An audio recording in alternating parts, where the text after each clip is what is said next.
Salut à tous, c'est Yvan. On se retrouve comme chaque après-midi pour un nouvel épisode du Tu signes ou tu signes pas avec les rumeurs sorties hier et aujourd'hui. Mais avant de commencer, un petit mot sur Diogo Jota, l'attaquant portugais de Liverpool, est malheureusement décédé dans la nuit de mercredi à jeudi. Il était accompagné de son frère dans son véhicule. Les deux footballeurs sont tragiquement décédés. Donc une pensée forcément pour son ancien club Liverpool, pour toute sa famille, ses proches, et pour le monde de football qui perd encore une fois un joueur historique et emblématique au XXIe siècle.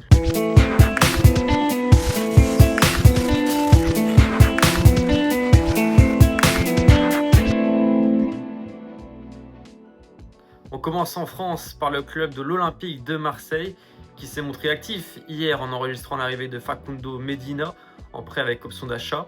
Un deuxième défenseur central donc après Egan Riley.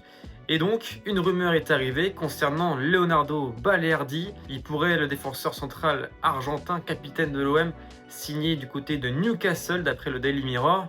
On parle d'un transfert à plus de 40 millions d'euros. Forcément des chiffres importants pour un défenseur de Ligue 1. Alors on va faire assez simple. Du côté de Marseille, même si c'est le capitaine, le leader de la défense, il faut quand même se l'avouer qu'une offre à 40 millions d'euros, c'est difficile à refuser. On parle certes du capitaine, un joueur qui aura une importance forcément fondamentale en vue de la Ligue des Champions, qui certes est encore sous contrat jusqu'en 2028, mais on parle quand même de 40 millions d'euros, un montant hyper important au vu de la situation financière difficile en France, notamment par rapport aux droits TV, et surtout un chiffre important pour un joueur qui a certes fait de gros matchs à l'OM, mais qui a eu aussi des passages à vide, avec pas mal de critiques à son égard. Aujourd'hui, il est international argentin, il va potentiellement disputer la Coupe du Monde en 2026 avec l'Albi Céleste. Donc potentiellement, effectivement, on pourrait attendre une saison de plus, mais à 40 millions d'euros, est-ce que cette offre serait de nouveau possible dans un an, après une campagne de Ligue des Champions qui risque peut-être d'être difficile? J'en suis pas certain. Donc pour Marseille, grâce au recrutement de Medina et d'Egan Riley, et avec les pistes qui avaient été évoquées auparavant, je peux me permettre de vendre Balerdi. Du côté de Newcastle, 40 millions d'euros pour un défenseur central, c'est un prix important, mais on sait que les clubs de Première Ligue se renforcent de plus en plus. On en a parlé notamment avec Liverpool et Marc Guéhi.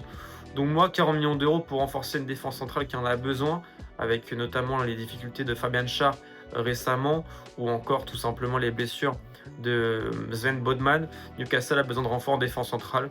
40 millions pour un défenseur central, c'est pas non plus extrêmement cher. Et on parle quand même d'un joueur solide qui n'a que 26 ans et qui peut, comme je l'ai dit, encore progresser et prendre en valeur marchande. Et enfin pour Balerdi, sincèrement, finalement, moi j'y vais pas. Tout simplement parce que l'OM, c'est, comme je le dis, son club. Il est devenu l'un des leaders de l'effectif, le capitaine. C'est un symbole de l'OM de Longoria. Et en plus de ça, s'il vise une place à la Coupe du Monde 2026, il n'a aucun intérêt à se mettre en difficulté du côté de Newcastle, alors que normalement, il devrait être titulaire la saison prochaine à l'OM, aux côtés de Facundo Medina et potentiellement d'Egan Riley, si l'OM passe à 3 centraux. Donc voilà, mais si je suis l'OM Newcastle, j'accepte le deal. Si je suis Balerdi, je refuse pour au moins faire une saison de plus à l'OM.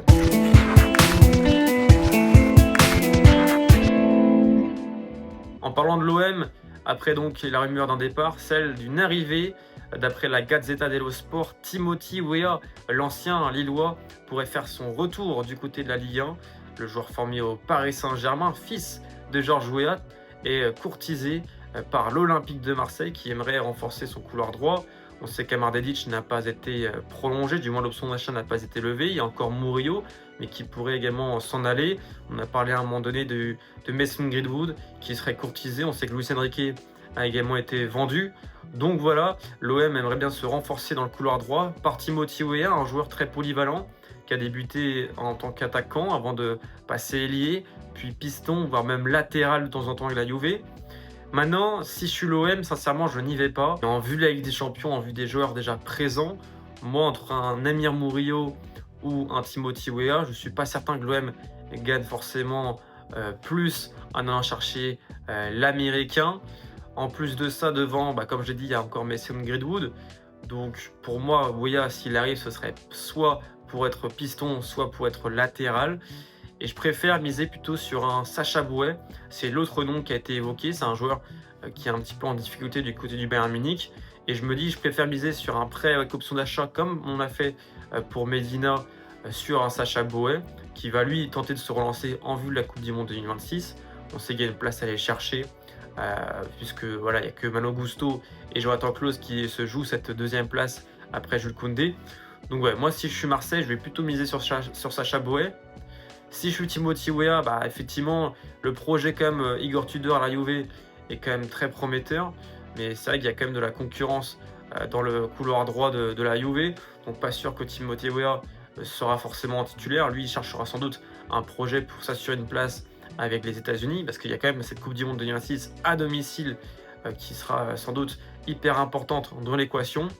Et si je suis la Juve, moi Timothy Weah, je m'en débarrasse. Potentiellement, je crois on parle d'une dizaine de millions d'euros. C'est une bonne vente pour essayer de se renforcer à d'autres postes, sachant que voilà, c'est pas non plus un joueur qui a marqué les dernières saisons de la Juve.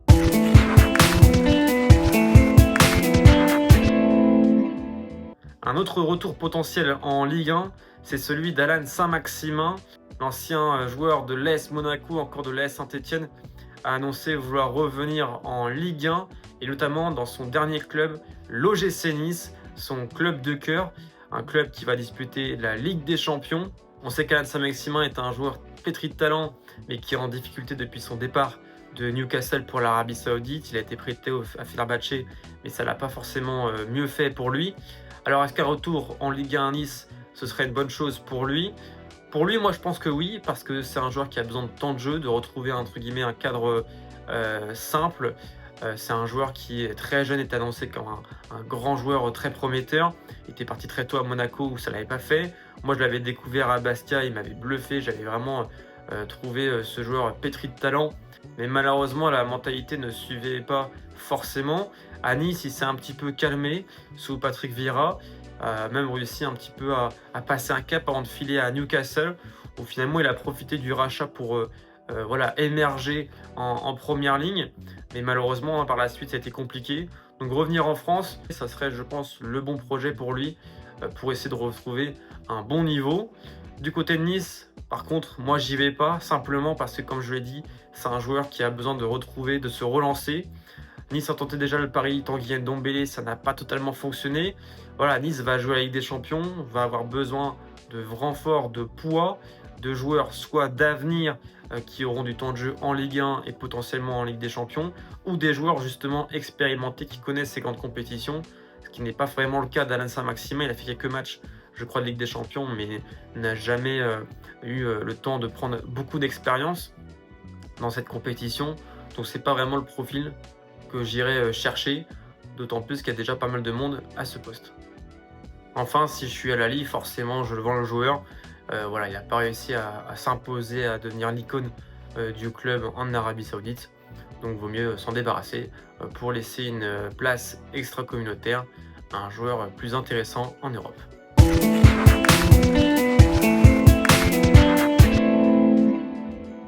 Enfin, dernier joueur de Ligue 1 ou alors de Ligue 2, on ne sait jamais trop se positionner avec l'Olympique lyonnais, mais c'est Georges Mikotadze qui serait en partance vers l'AS Roma, du moins est dans les petits papiers du club de la Louve, d'après la Gazzetta dello Sport. Alors on sait que la Roma se cherche un nouvel attaquant, après malheureusement le flop d'Ovbik. Shomurodov est également annoncé sur le départ. On sait que Tammy Abraham vient d'être prêté du côté du Beşiktaş.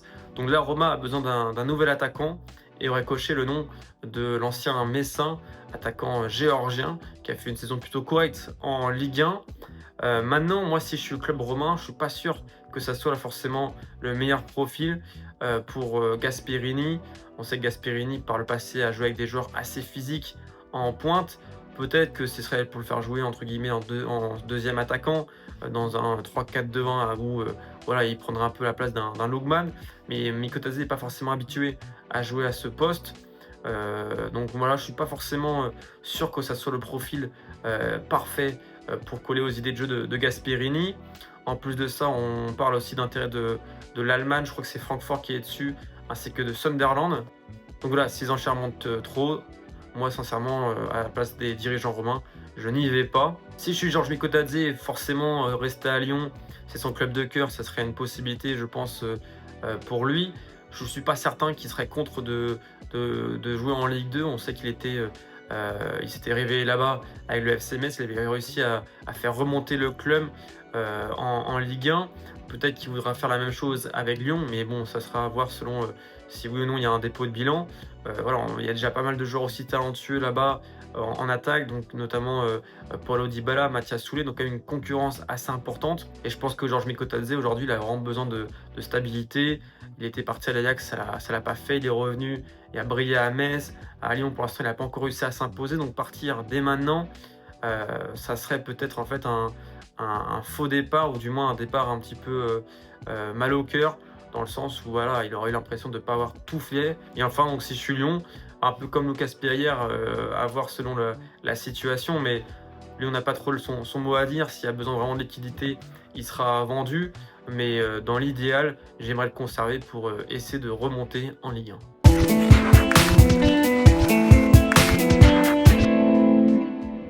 La Serie A, justement, on va terminer avec elle en évoquant deux rumeurs. La première, c'est celle de Noah Lang, qui d'après Fabrizio Romano est vraiment tout proche de signer du côté de Naples.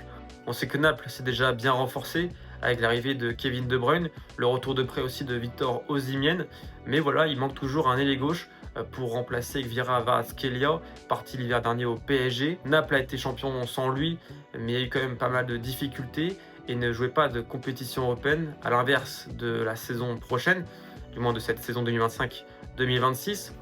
Donc Naples doit absolument recruter un ailier gauche. On sait que David Neres peut jouer à ce poste, mais pour moi il est meilleur à droite.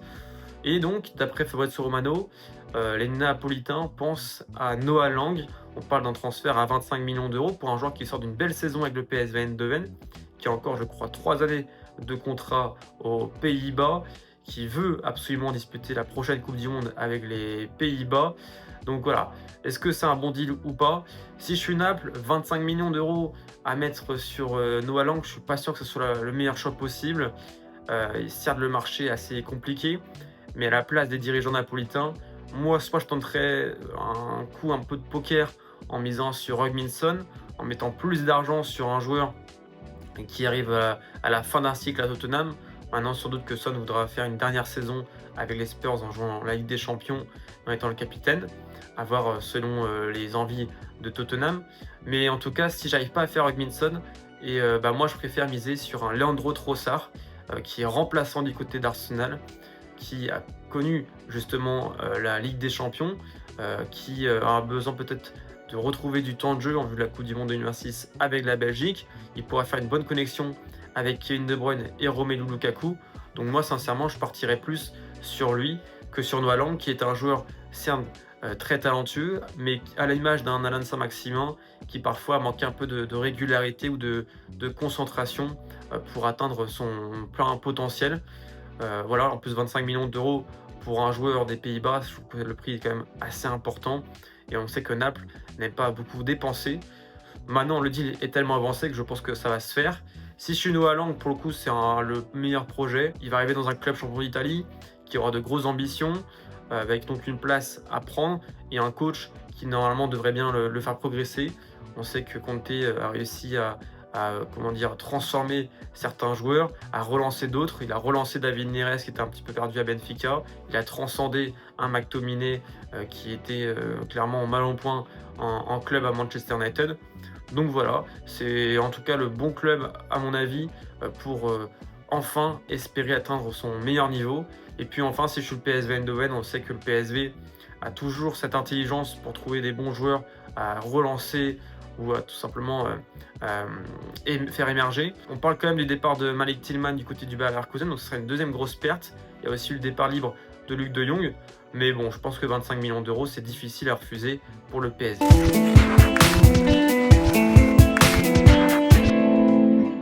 Enfin, pour terminer, on passe au dernier joueur de la vidéo avec Bologne qui aimerait faire un double coup d'après Fabrizio Romano en faisant signer Ciro Immobile et Federico Bernardeschi, les deux anciens internationaux italiens qui sont en échec à Beşiktaş et à Toronto.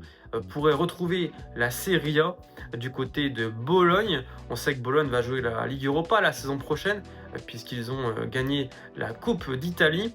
Et donc, ils aimeraient se renforcer en attaque en allant chercher un ailier droit. On sait que Danny Doy est potentiellement sur le départ et un avant-centre pour concurrencer Tis Dalinga et pour remplacer entre guillemets numériquement le départ de Joshua Zirkzee, parti l'été dernier du côté de Manchester United. Alors si je suis Bologne, sincèrement je trouve que c'est un double coup assez surprenant. Immobilier encore, c'est un attaquant qui n'a fait je crois qu'une seule saison en Turquie et qui peut encore se relancer, donner en tout cas des derniers matchs intéressants en Serie A, marquer encore quelques buts pour clôturer sa légende dans le championnat italien. Par contre, concernant Federico Bernardeschi, c'est vraiment un gros pari, un joueur qui était parti du côté de la MLS, je crois, juste après l'Euro 2021. Et voilà, ça fait quand même 3-4 saisons qu'on le voit plus du tout au haut niveau. Je ne sais pas du tout ce qu'il donne, s'il a toujours le niveau pour espérer jouer des compétitions européennes, ou si ce sera juste un remplaçant de luxe, entre guillemets, en termes de nom. Mais je suis moins convaincu par la piste Bernardeschi que par celle de Ciro Immobile, même si voilà, Immobile n'a pas encore retrouvé le niveau qu'il avait eu, notamment avec la Lazio, où il avait terminé largement meilleur buteur. Donc si je suis Bologne, sincèrement, je n'y vais pas. Si je suis du côté des deux joueurs, forcément, moi, je saute sur l'occasion. Et voilà, c'est l'opportunité de retrouver des couleurs en Serie A, potentiellement de retaper à la porte de la Squadra Azzurra, qui, on le sait, a besoin d'un nouveau, de renouveler un petit peu l'effectif. Il y a eu beaucoup de joueurs à y passer. Est-ce que finalement, en allant chercher des anciens joueurs importants de la Squadra Azzurra en 2020-2021, lorsque l'Italie justement a remporté l'Euro, ça ne serait pas la clé? À voir. Mais voilà, il y a une vraie possibilité pour eux en tout cas de voilà, se relancer, retrouver des couleurs dans leur fin de carrière. Et enfin, du côté des clubs respectifs, Bologne et Toronto, je crois que pour Bernardeschi, voilà, il a déjà été libéré de son contrat. Et je pense que Beşiktaş sera content de libérer aussi le gros salaire de Ciro Immobile. Voilà, c'est la fin de cette vidéo. J'espère qu'elle vous aura plu. Toujours, pensez au petit like, aux commentaires et au partage. Et surtout à vous abonner pour ne rien manquer et m'encourager dans ce projet.